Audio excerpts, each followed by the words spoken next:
Para saudara dan saudari yang Tuhan cintai, selamat pagi dan selamat bertemu lagi dalam renungan harian dari Paroki Santo Fransiskus Assisi APO, edisi hari Selasa, tanggal 23 April 2024, dalam masa Paskah yang keempat.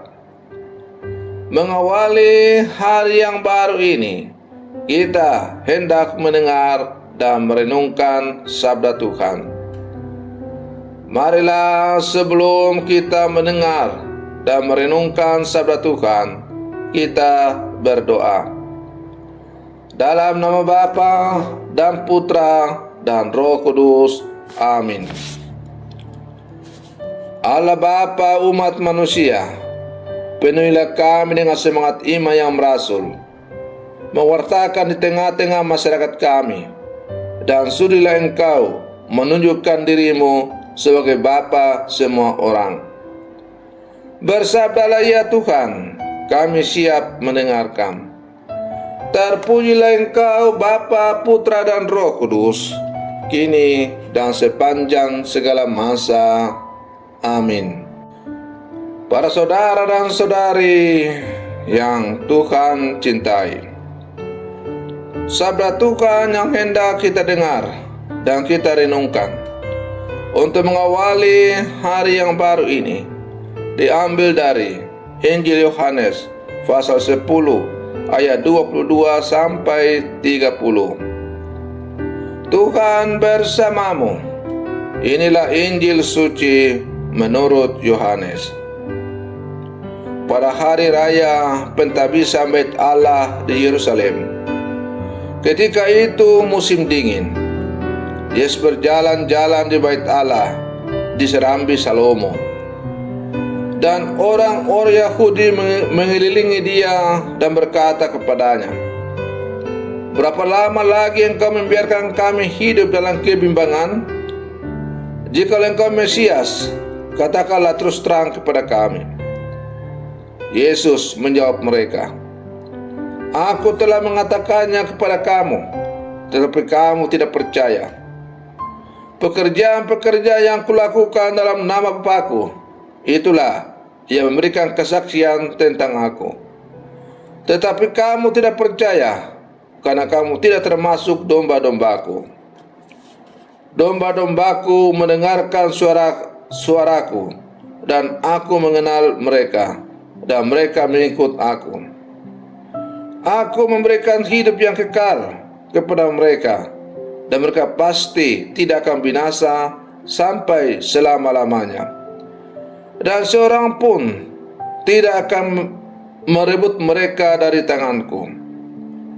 Bapa-Ku yang memberikan mereka kepada Aku lebih besar daripada siapapun, dan seorang pun tidak dapat merebut mereka dari tangan Bapa. Aku dan Bapa adalah satu." Demikianlah sabda Tuhan. Para saudara dan saudari yang Tuhan cintai, murid-murid Yesus kecewa terhadap Yesus karena mereka tidak memperoleh apa yang mereka harapkan. Mereka merindukan sosok pemimpin yang mampu menolong mereka untuk hidup mereka. Tapi Yesus menyatakan diri kepada mereka melalui pengajaran dan perbuatan kasih. Maka Injil hari ini mengingatkan kita untuk tetap setia pada ajaran Kristus dalam situasi apapun. Karena menjadi pengikut Yesus berarti kita harus siap untuk memikul salib dalam kehidupan kita. Para saudara dan saudari yang Tuhan cintai, Yesus tidak pernah meninggalkan para murid dan kita semua, orang-orang yang selalu mau hidup dalam bimbingan dan penerangan Roh Kudus-Nya. Karena itu Yesus disebut sebagai pastor bonus, gembala yang baik. Gembala yang baik akan didengar oleh domba-dombanya, dan suaranya akan dikenal oleh para domba. Gembala yang baik adalah gembala yang rela menjaga kawanan dombanya dan siap berkorban untuk kawanan dombanya itu. Dalam menjalani kehidupan kita ini, kadang-kadang kita bagaikan domba yang mudah tersesat, mudah menjadi mangsa kekuatan yang dapat menghancurkan kita, yakni dosa, setan, dan tawaran-tawaran dunia yang bertentangan dengan kehendak Allah.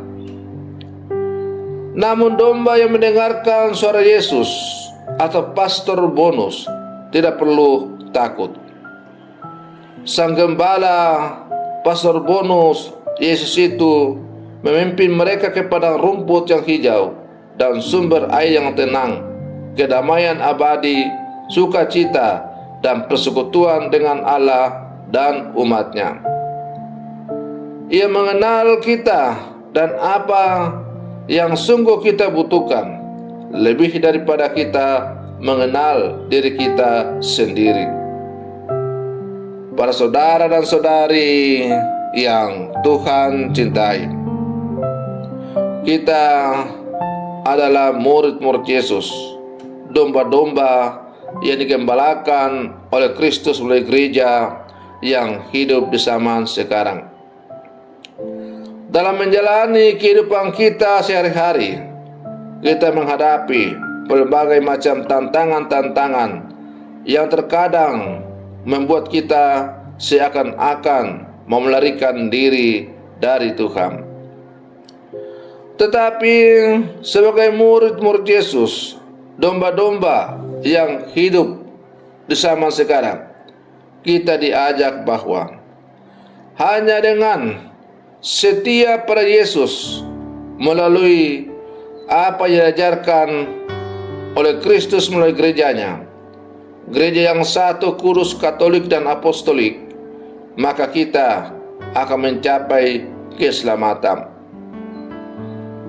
Manusia bisa saja saling mengecewakan sesamanya, tetapi Sang Gembala Agung, yaitu Yesus Kristus, tidak akan pernah untuk mengecewakan umatnya. Kita harus setia memikul salib kita masing-masing, karena memang menjadi pengikut Yesus berarti memilih jalan salib. Salib yang bagi orang Yunani adalah sebuah kebodohan. Salib yang bagi orang Ibrani adalah sebuah hukuman. Tetapi salib bagi orang percaya, salib bagi orang Katolik adalah sumber keselamatan, sumber pembebasan dari perbudakan dosa. Dan karena itu sebagai murid Yesus siap untuk memikul salib dalam kehidupan.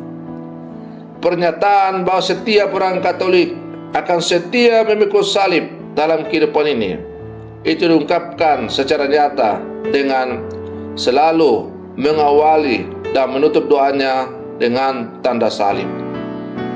Maka tanda salib yang dibuat untuk mengawali doa dan menutup setiap doa kita bukanlah sebuah tanda sembarangan, tetapi sebuah ungkapan pernyataan iman yang mengatakan bahwa hanya melalui salib inilah Kristus telah menyelamatkan domba-dombanya, dan sebagai domba-domba Kristus siap untuk pikul salib dalam seluruh kehidupan. Para saudara dan saudari yang Tuhan cintai, semoga perlindungan saya untuk mengawali hari yang baru ini semakin menghantar kita menjadi murid-murid Yesus yang sejati. Selamat pagi, Tuhan Yesus memberkati.